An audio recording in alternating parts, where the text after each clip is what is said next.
Muraho neza, murakaza neza kuri ku mafaranga.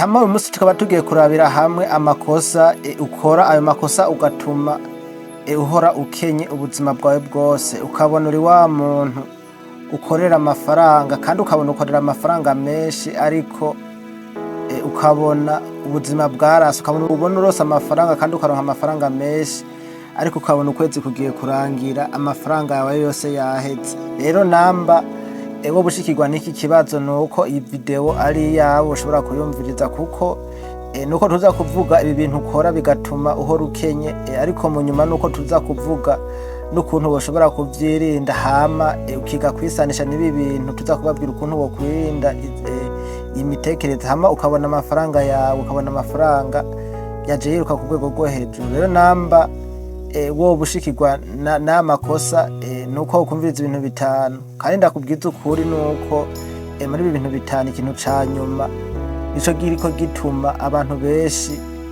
bakosa, ugasanga amafaranga yabo barayarosa, ariko ugasanga amafaranga yabo agiye guhera ata kintu bayakojeje kiboneka.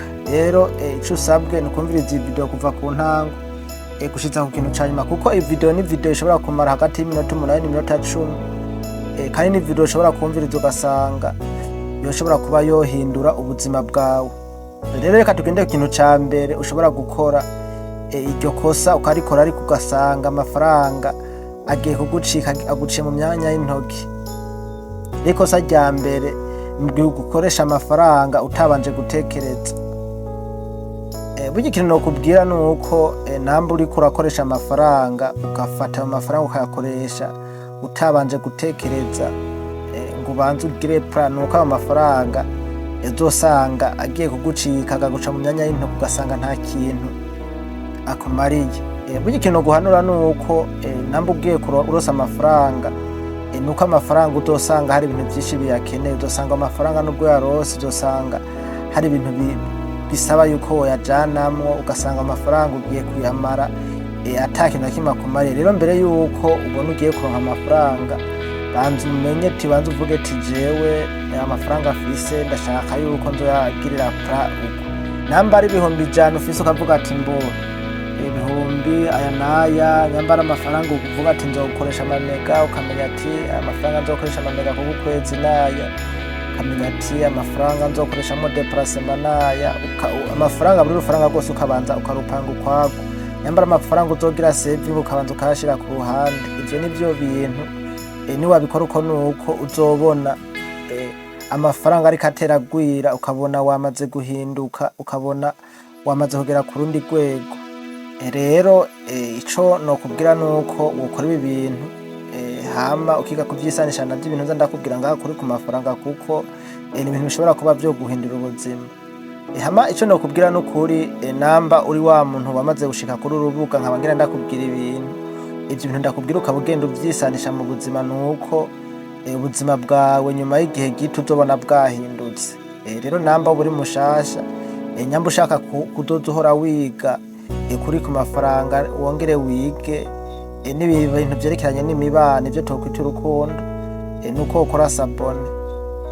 Hama tukaba kandi twoshimira n'abantu bose baba bamaze gukora sabone, nuko muri abantu bo kubaho. Hama reka tugere naco kwikosa rya kabiri ukora rigatuma uhora ukenye, ukabona urakora amafaranga menshi, ariko amafaranga ntumenye iyo yaciye. Rero ikosa rya kabiri ni mu gihe uzoba udafise imigambi ku mafaranga yawe. Benshi usanga bagwamwo, ukazosanga ni ba bantu usanga bakora badafise plan y'amafaranga. Rero mu gihe uzoba uriko urakora amafaranga yawe akaza, ukabona urayakoresheje, ukabona yose aragiye, utigeze ugira plan y'amafaranga yawe, nuko ata kintu na kimwe bizokwigira bikumarira. Mu gihe uzoba uri wa muntu utamugambi ufise, nuko ata kintu na kimwe kizovamwo. Banza ugire imigambi, banza uvuge ati ndashaka kuzokora umugambi, hamuze kurondera amafaranga uvuga ati nshaka kuzogera ku iki kintu.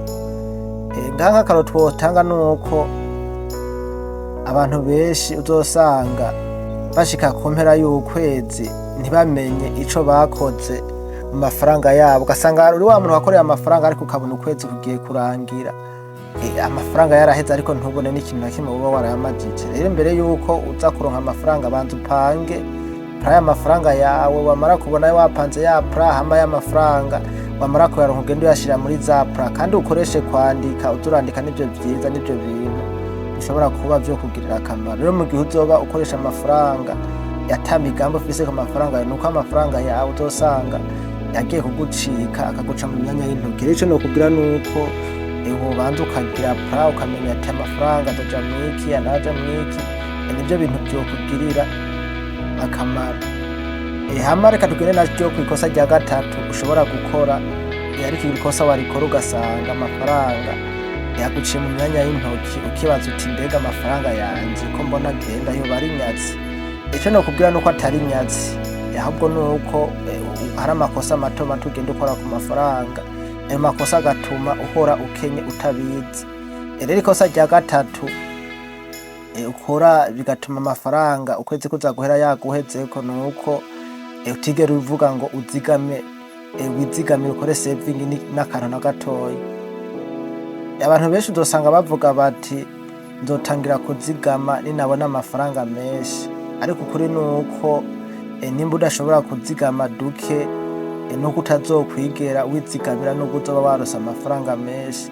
Rero ngaha aya nuko namba ubona warose amafaranga, mbere yuko uzovuga ngo ukoresha abandi mafaranga nuko uzobanza kwizigama, ukabanza ugafata muri ayo mafaranga warose ugakora saving, hama ukabona kuza gukora ibindi byose ariko wakoze saving. Ariko ikintu nokubwira nuko gukora saving sivyo bizokubwira umukire. Niwafata amafaranga yawe ukayafata ukayashira kuri konte, ukagenda ukayajyamika kuri konte, ntiwibaze yuko arivyo bizoshobora kuzoba bizokubwira umukire. Ahubwo abakire uko bakora, igihangano kwibira abakire niba abantu bafata amafaranga yabo bakayazigama, hama y'amafaranga bamara kuyazigama babona yamaze kugwira, bagita bafata nk'icya kabiri ca ya mahera bakoze saving, bakaraba ikintu boshobora kuba boyashoramo kugira ngo amafaranga ashobore kuba yobavyarira ayandi mafaranga. Rero ikintu nawe nokubwira nuko uzozigama ukizigamira, namba wizigamiye nk'umwaka myaka 2 hamwe ugafata y'amafaranga ukaraba ikintu woshobora kuba woyashoramo kugira amafaranga ashobore kuba yo kuvyarira umusaruro. Kandi ico nokubwira nuko niwakora saving hageze igihe uzovuga yuko ugira ushora amafaranga, nuko utazoyashora yose kuko ushobora kuyashora yose ugasanga uguye mu vyago. Abakire nibo bamwe nibo bavuze ngo nimba udashoboye kukigura kabiri ngo ntukuriye no kugitunga. Rero namba ugiye kugura ikintu mu amafaranga wakoze saving nuko uzobanza ufata ica kabiri, ubanza ugende ushoremo urabe kuntu byo kugendera, kuko impamvu yisizemo ica kabiri nuko ikintu bushoyemo amafaranga gitogerezwa guhomba. Mu gihe uzo buyashoyemo yose kigahomba no kuzoca usubira hasi, usange subiye gutangirira hasi. Ariko mu gihe basizemo ica kabiri nuko niba nico kintu cyase nuko uzoshobora kubandaniriza mu kindi canke andi mafaranga wasigaye ushobore kuba wozamura iyo business yawe uzoba watanguye. Rero kuzigama ni discipline ishobora kuba yo kugeza urwego rwo hejuru kugira uronke amafaranga, ugasanga inamba wizigamiye nka 10% y'amafaranga ushobora kuronka ku kwezi, nuko bizoshobora kuba byo kubyara umusaruro. 10% avumena n'amafaranga make, ariko niwazigama umwaka imyaka 2 nuko uzosanga yari amafaranga menshi cyane. Rero mwige kuba mwo kwizigama, hama mwamara kwizigama mugahita mufata y'amafaranga mukaraba ukuntu mwoyashora mu bintu bishobora kuba vyobavyarira umusaruro. Hari kuba ubona uronka amafaranga make ukibaza uti mbega amafaranga ko mbona ndonka amafaranga make, ikintu noshobora kuba noyazigamamo comvyarira umusaruro niki? Namba mutabisobanukiwe mwandike ngaho muri commentaire, hama ndababwira ikintu boshobora gushiramo amafaranga nubwo yabara amafaranga make ushobora kuba woshiramo amafaranga kandi ico kintu ugasanga kirakuvyarira umusaruro. Rero reka dukorera ryo kwikosa rya kane ushobora gukora. Iryo kosa warikora ugasanga amafaranga uronka yose ukwezi kugiye guhera yaheze, ukibaza uti mbega amafaranga yanje yaciye hehe?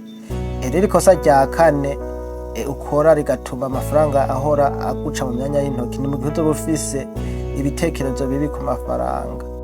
Namba uri wa muntu utekereza amafaranga ukatekereza ko nabi, ukibaza yuko amafaranga kugira yaronke bigoye, ukibaza yuko abakire kugira baronke amafaranga ari ba bantu bayarose bakoze ibibi, nuko ico gihe uzoba uri inyuma y'amajambere, nuko ico gihe uzoba kugira ushike kw'iterambere nuko bizokugora.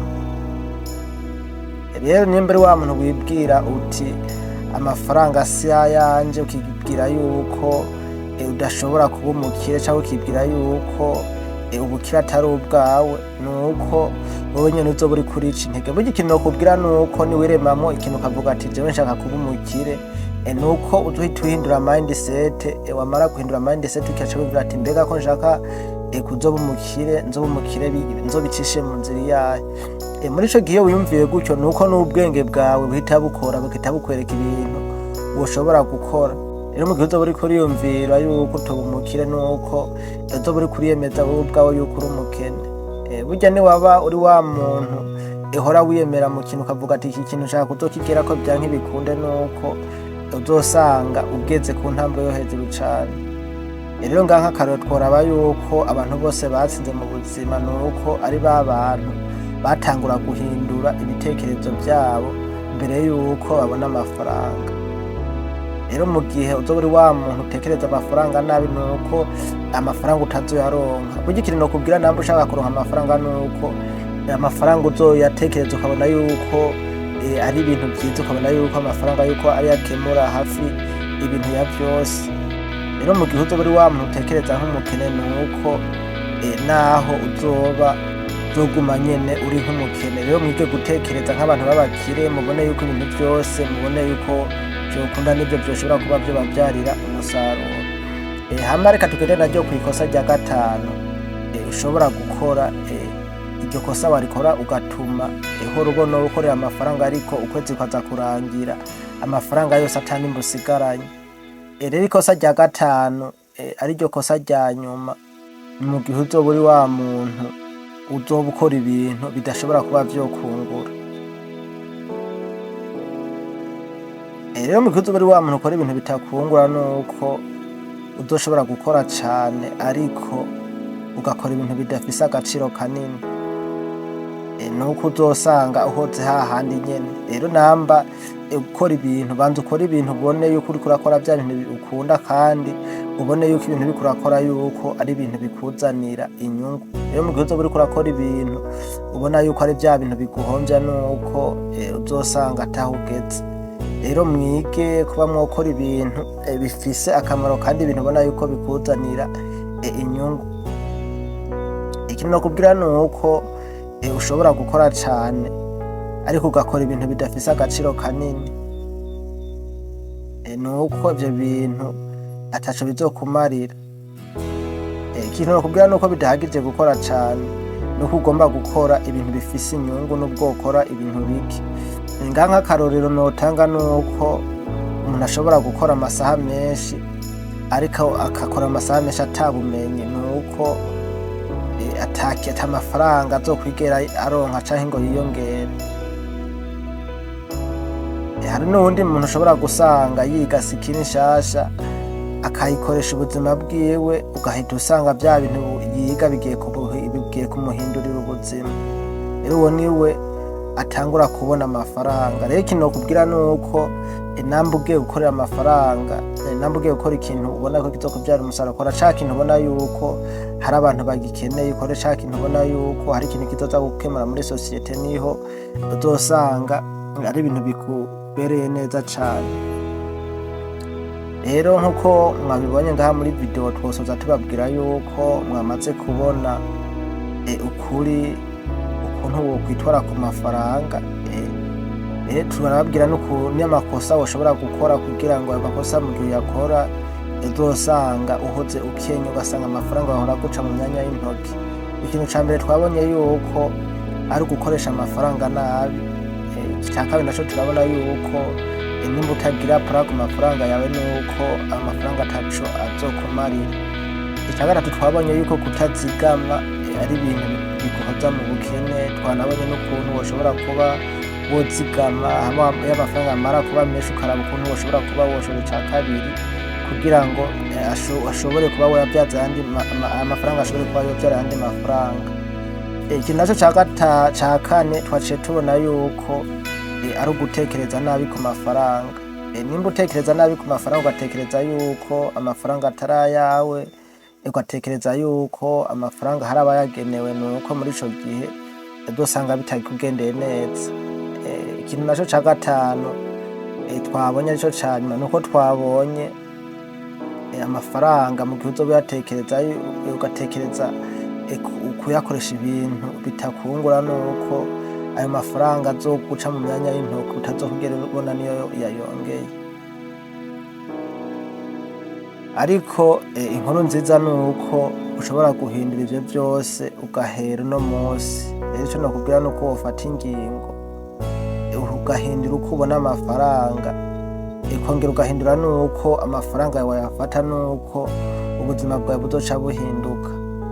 Hama nimba ushaka kwiga vyinshi kuri ibi, nuko ukora sabone ngaha kuri ku mafaranga, kuko aha niho tuzoza duhacisha video zizogufasha kumva ukuntu woshobora kwiteza imbere n'ukuntu woshobora guhindura uko witwara ku mafaranga. Tutibagiwe yuko ngaha tuhacisha n'ibiganiro bivuga ku vyerekeranye n'inkondo. Rero namba wowe utarakora sabone, nuko wokora sabone kuko aba ari ibintu vy'ingenzi cane.